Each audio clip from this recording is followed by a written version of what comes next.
Hi everyone, welcome to another video. I was reading a beautiful part in our Course in Miracles that talks about the transition, that talks about your transition when you are waking up from space-time to the wholeness that you are. That section in the Course in Miracles that does a really nice job explaining it is the borderlands. And really what he's going to say, and we'll read just a couple of lines, I'll let you read the entirety of it yourself, but what he really is trying to express here is that the moment you wake up, you're actually in a borderland of thought, right? It's a transition area from the world. You still remember the world, you still remember your old reality, so to speak, huh? But at the same time, you remember what's beyond this, right? Even if you're not perfectly aware of what you're remembering, something in you does. And you're kind of in this little bit of a transition, right, between the two worlds because they don't meet, right? And he calls it the borderland. And he says it's a borderland of thought, right? Because everything is thought. So that transition is beautifully expressed in that section. He says, and he starts like this. He says, complexity is not of God. How could it be when all he knows is one? Love it. Of course, if you look at this world, it's complexity is all it is, right? So, no, complexity is not of God. He knows of one creation, one reality, one truth, and but one Son. Nothing conflicts with oneness. In order to have conflict, you need two things, right? You need two things to have conflict. If you have one thing, oneness, no conflict. How then could there be complexity in him? What is there to decide, right? The whole idea that you need to decide anything is the idea of conflict, complexity. Yeah? For it is conflict that makes choice possible. There it is, right? It's conflict that makes choice possible. The truth is simple. It is one without an opposite. I love it, right? There is no opposite to truth. There is no two things to choose between. It's just one thing. And how could strife enter in its simple presence and bring complexity where oneness is? The truth makes no decisions, for there is nothing decides between. If there's only oneness, how could you possibly decide between one thing and another thing? It's not possible. What a beautiful, beautiful introduction to that idea of transition. And then a little further down he says, there is a borderland of thought that stands between this world and heaven. It is not a place, love it, right? And when you reach it, it is apart from time. Interesting, huh? So when you wake up and you're in that borderland of thought, right? It's not quite heaven, but you're also not quite in time, right? Here is the meeting place where thoughts are brought together, where conflicting values meet, and all illusions are laid down besides the truth, where they're judged to be untrue. So in your awakening, when you enter that borderland, whether you are aware of it or not, right? It's not truth, it's not heaven, right? It's not the ultimate, what should we call it, destination. But at the same time, you have moved on from the world of time, right? You are in a transition, and we're going to call it place, but it isn't, right? It's a place of thought, right? Where for a moment you're going to stand and all your thoughts that you've projected from you are going to come fly home and you're going to forgive them, right? And become whole again. That's truly what it is. It's for a moment where you draw your circle and let that occurrence, that transition, that awakening take place in you until what? You're fully awake. Until you're awake enough to move on. That's the borderland. It's a borderland of thought, right? Because everything is thought. But in this place, time has no meaning, right? You moved on from time. And every thought that you projected from you, which is your whole world, right, comes flying home And for a moment you stand there, you no longer defend yourself, you no longer project it from you, but instead you invite it in.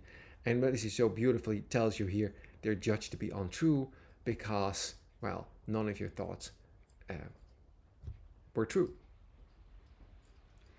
And it says this borderland is just beyond the gate of heaven, right?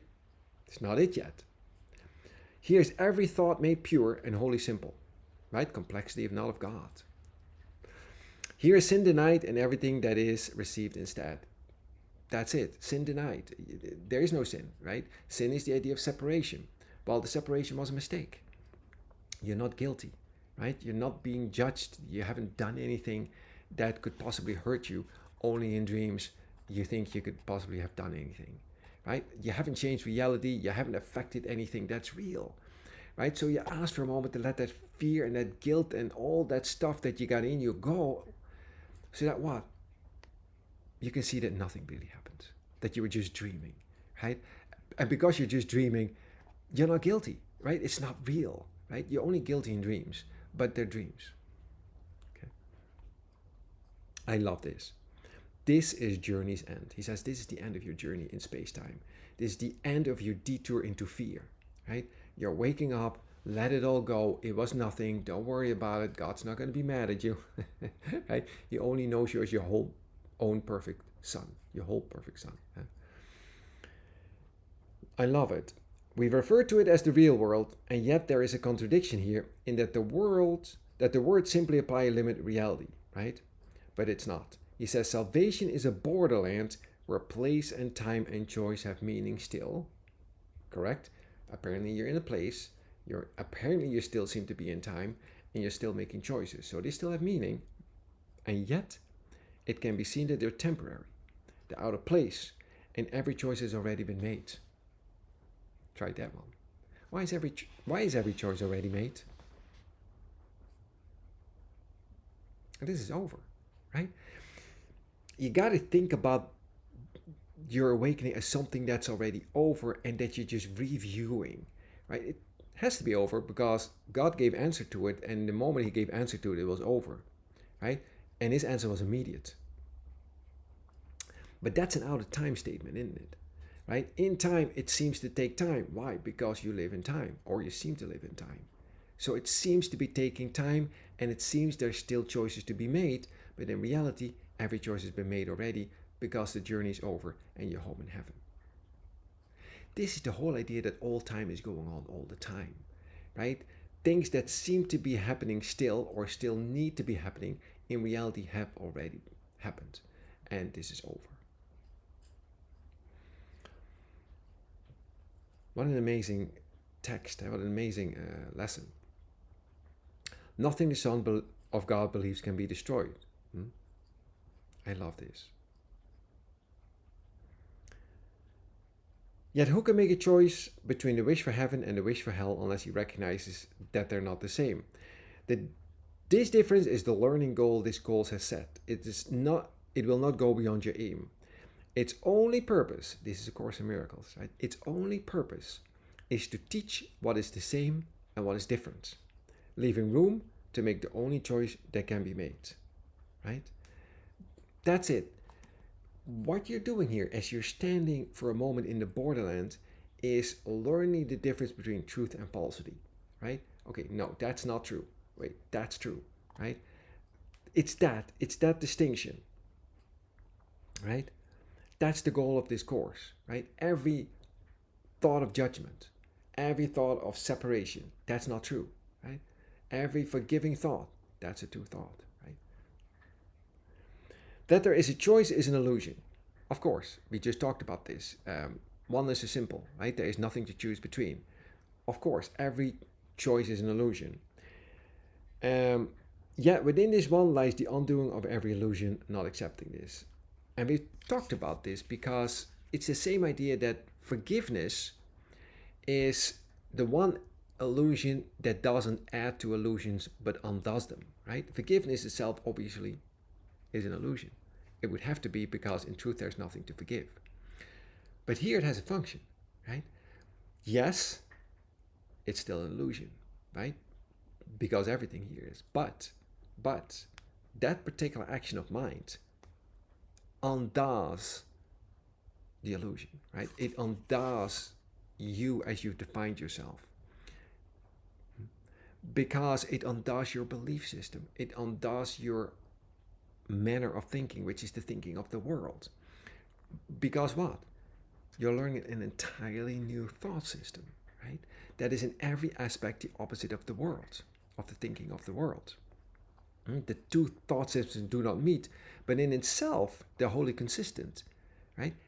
The thinking of the world and that new thought system are wholly consistent, right? But they're each other's opposite. That belief, your thoughts, your ideas, your convictions need to be undone in order for you to remember who you are, in order to make that transition. So yes, you are asked to question every value that you hold, because that value is based on your self-identity that is wholly false, that needs to be undone, right? There are always some values that maybe for a moment, bring up some conflict in you. Those are not the ones you're willing to give up, right? But remember, that's the way you define yourself as separate from God. The fact of the matter is, you could just say, hey, I don't know how to look upon this, right? Let me step back and let him lead the way. I could see peace instead of this, right? All the lessons that you're being handed, for a moment, to stand in that uncertainty so that truth can come in and make its abode with you, right? It truly is that stepping back, right? Now, how often do you turn on your TV or you walk into a situation and you immediately got your judgment ready? You see it and go like, oh, and you immediately put your judgment on that situation, right? Because that's what the world's been teaching you. You got to have your opinions, you got to have your beliefs, you got to have your judgment ready, right? You know what's going on here. No, you really don't. That's the new way of thinking. Like, go like, well, I have no way how to look upon this. I remember how I used to look upon this, but I choose not to look upon it that way anymore. Let me just kind of step back and look at it with a wholly new open mind. I know I got my judgment ready. That's how I used to be, but that's not how I want to look at it anymore. There is another way of looking at this, right? I choose the second place to gain the first. That's that shift in thinking. They call it divine ignorance. Divine ignorance. You're learning to look with a new set of eyes, with a new mind. And in that new mind, there is no judgment. No matter how much you're judging and condemning the guy out there, he's whole and perfect as God created him. And the way you're defining him, that's not what he is at all. And then you go like, wait, everything is just a mistake. His mistakes are my mistakes, correct? Like the mistakes that you see out there, they're not his, they're yours. You're just having him acting it out in your own dream, but they're finally yours. So I just wanted to just kind of share with you that idea for today, the idea of the borderland of thought, where you're just learning to think in an entirely new manner that comes from a completely open mind, from a willingness to be wrong and the willingness to give up all your ideas, your values, your convictions, your beliefs, and stand there for a moment in your unknowingness. That's where it occurs, right?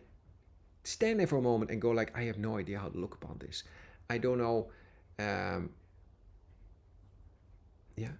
Help. Help works. So I hope that helps. Wherever, whenever you are, I love you. Have a great, great day. And I'll see you everywhere.